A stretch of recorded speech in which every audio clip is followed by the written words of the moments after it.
әрине мен қазақ тілімен сөйлей аламын ғой. Қазақшаңыз өте күшті екен. Маған қосымша 10 жыл беріңіз, сенен тап-таза болады.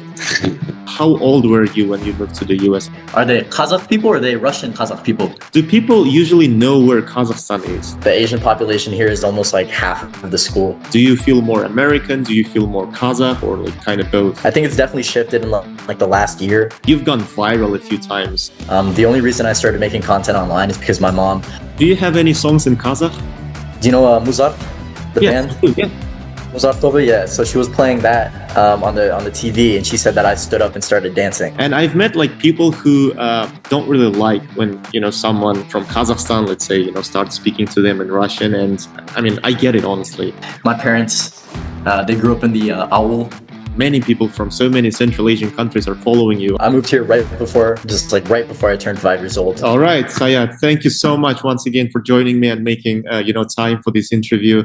I'm very excited to have this conversation. And I think before we get started, I just wanted to say, for those who may not know you yet, Sayat is an ethnic Kazakh, born in Kazakhstan, and then Sayat moved to the US at a very young age, and you've been living in Texas ever since, right?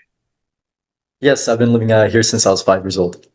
Okay, so let's go back a little and start from the beginning. How old were you when you moved to the US, and why Texas? Like why you guys ended up in Texas? Yeah, so I moved here right before I turned 5 years old. And the reason we moved to Texas was because my mother had gotten a job as a professor in America, working at the University of Texas at Dallas. So she has a PhD in material science. So that's how we ended up moving to Texas.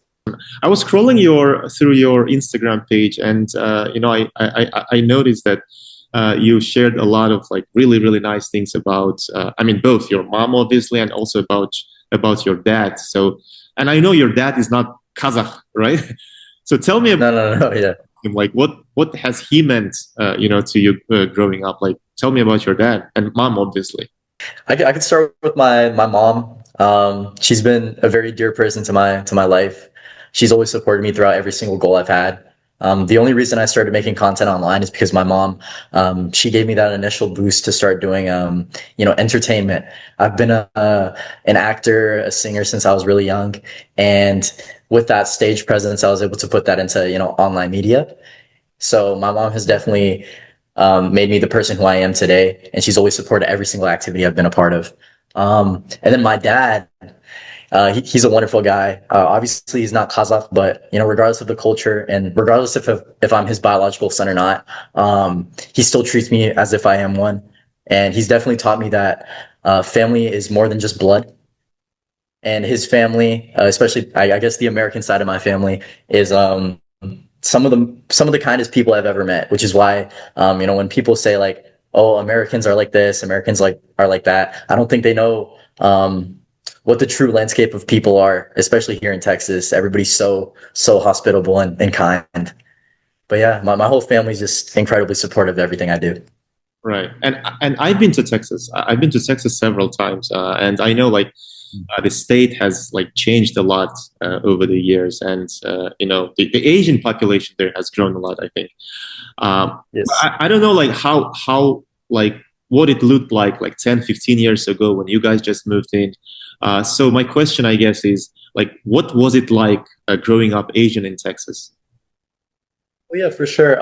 At first, growing up Asian in Texas, it was very different. I went to a majority African American and Mexican school when I was first, going to school here, because we were in a much lower income bracket. But then, as my family, started doing better economically and, started going up the social bracket, that's when I started meeting a lot more Asian people. Especially during like high school, I wasn't seeing too many Asian people around, especially at my school.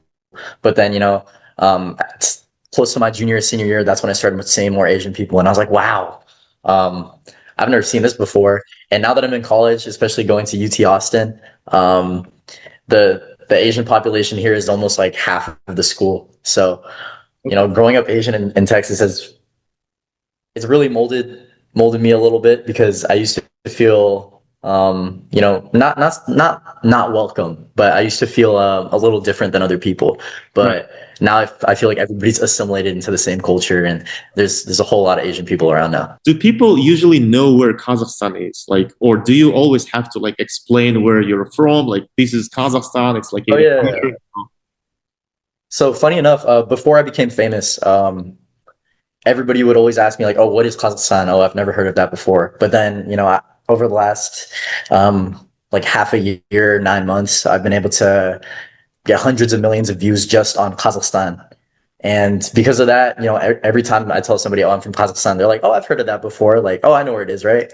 So I think it's definitely shifted in like the last year. A lot of people, hopefully, I like to say I definitely helped the trend, but a lot of people do know where Kazakhstan is and what it's about now. All right. And you mentioned that you create content. I know you act, you make music, you do all that stuff. And I'm just like curious, when did all, of that start, and where was that, like, did you have a moment when you decided to, like, when you basically said, yes, I want to do this seriously, I want to do this constantly? Because I mean, you've gone viral a few times talking about, Kazakh, about our culture, about like Central Asia in general. So what pushed you to Mhm. start making, that kind of content? Yeah, so ever since I was a kid, I've always been into entertainment. Um, my mom told me the first time I started walking was in Kazakhstan. I think I was 1 years old, and my mom was playing do you know Muzart, the Yes, band? yeah.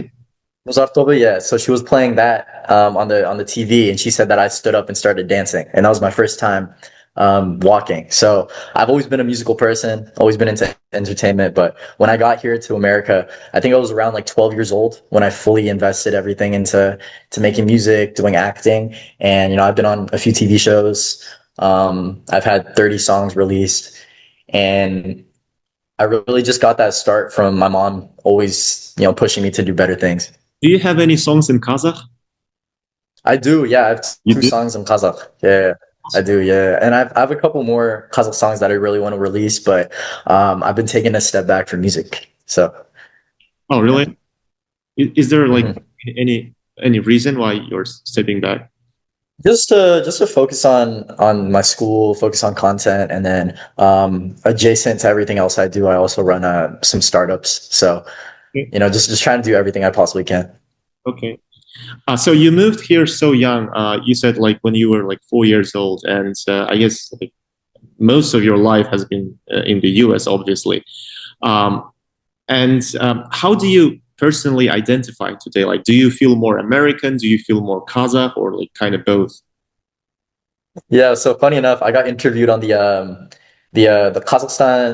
president of Kazakhstan's TV channel a few months ago, and they asked me the same question, Oh, and I really? told them I see myself as an American because I'm an American citizen. Obviously, I'm an American, but I have Kazakh roots, and I think that's the best way I could put it because obviously I can't 100% relate to a Kazakh person because I haven't spent the majority of my life there, but I still have, the aspects of the culture. I still know the language. So You do I know would the say, language, yeah, right? American with Kazakh. Yeah, әрине мен қазақ тілін сөйлей ғой. Күшті, қазақшаңыз өте күшті екен. Екінші қазақ азаматы шетелде өскен, өте осындай таза қазақшасымен бәрекелді. Көп рахмет. And you know what's interesting? I've noticed like something recently about like Kazakh kids who grow up in the U.S. and they're very very protective of the language of Kazakh language, obviously, and culture in general.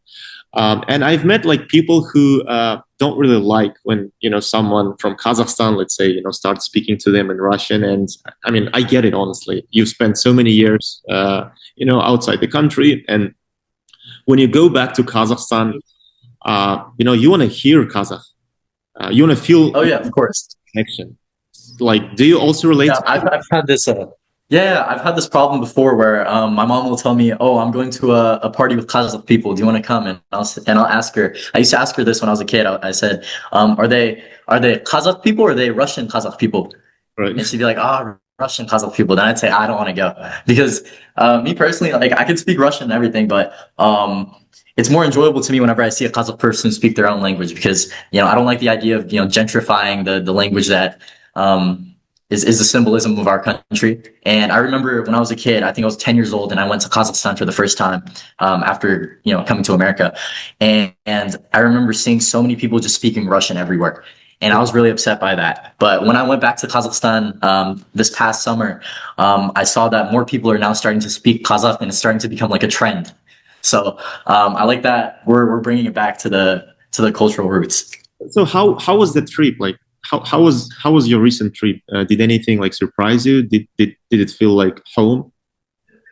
Yeah, no, it was absolutely amazing. I got to go into a lot of like news channels and do a lot of interviews. And my favorite part was anywhere I'd walk, people would be like, "Oh my God, you're that guy." Right. So I definitely enjoyed the fact that everything's starting to become more modern, a lot more modern than what I was seeing before. And obviously, my parents they grew up in the owl. So how often do you go back to Kazakhstan? You said you went there last year, and I don't know if you had been there before, like 2025. So how often do you? Yeah, so I usually don't go back to Kazakhstan too often. The only reason I was able to go back this past summer was because I had just gotten my American citizenship. Okay. So I could have a passport and go. But when I was on green card, I didn't want to, risk anything, obviously. But yeah, that was my first time going in 7 years. The last time I went was when I was 12, and then I went when I was 19. Okay. Do you recall any interesting situations when you went there? Like I don't know, like language related, culture related. How did you feel in general? I think it was cool. I picked up some slang. I remember when people would talk. Anytime they would say a sentence, they would go, blah blah blah blah. Jalpa. I say and then say something else. So I've noticed that people love to use the jalpa. I don't know why.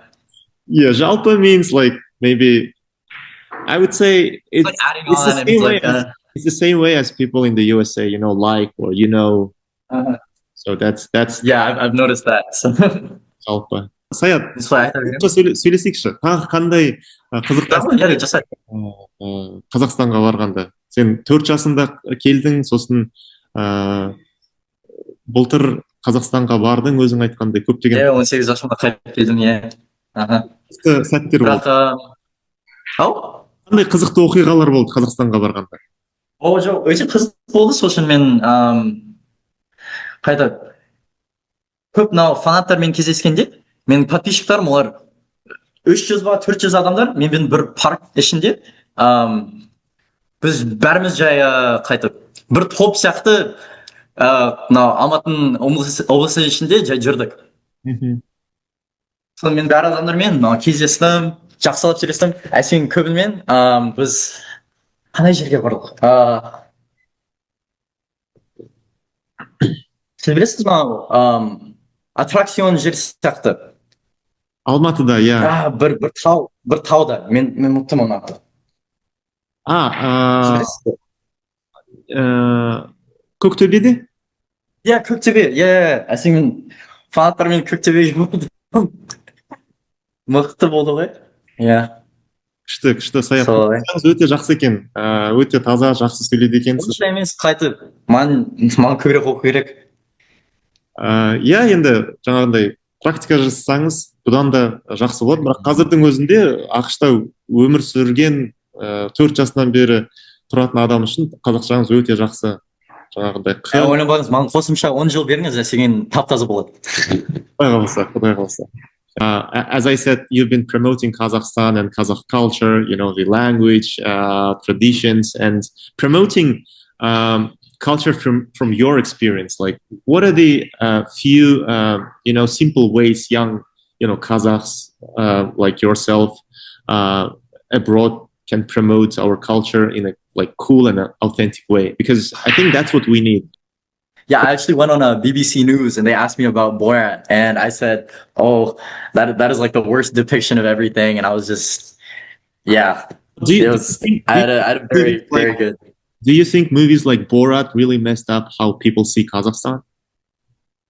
Oh yeah, for sure. Because that's what people's first vision of what Kazakhstan is was. I still have people anytime I tell them I'm Kazakh, they're like, "Wait, isn't that where Borat's from?"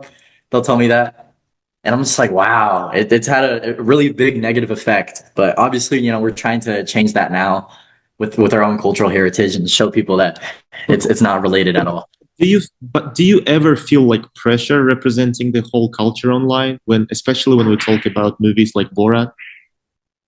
No, I'm not. I don't feel pressured at all. Actually, I think just I'm a big carefree person to be fair, and anytime anybody gets mad at me or says something online, I don't really pay too much to it. But I'm very big on going against people not understanding culture, or I'm big on going against injustice for sure. So anytime I see some cultural injustice going on or people talking bad about Central Asia or Kazakhstan in general, I'm always there to defend.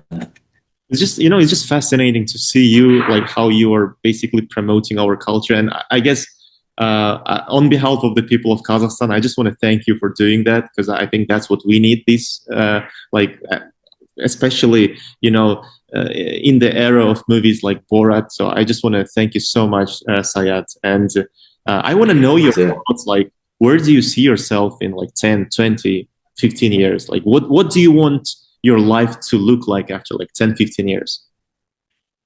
yeah, so I've been working on a bunch of like startups and doing my whole business, but hopefully as soon as I do well enough financially for myself, I could retire the parents, and then after I'm done with that, hopefully I could track my way into politics if possible. I would love to do something kind of like how Arnold Schwarzenegger, like Manny Pacquiao, how they went from an entertainment career to politics. So I would really want something like that for myself in the future if that's possible. All right, Sayat. I really appreciate you sharing your story, and I hope our Kazakh viewers and folks from Central Asia in general, because I know many people from so many Central Asian countries are following you. I hope they enjoyed this conversation, and I just want to thank you again for joining me. It was really great having you, Sayat. Of course, thank you so much again. Appreciate it.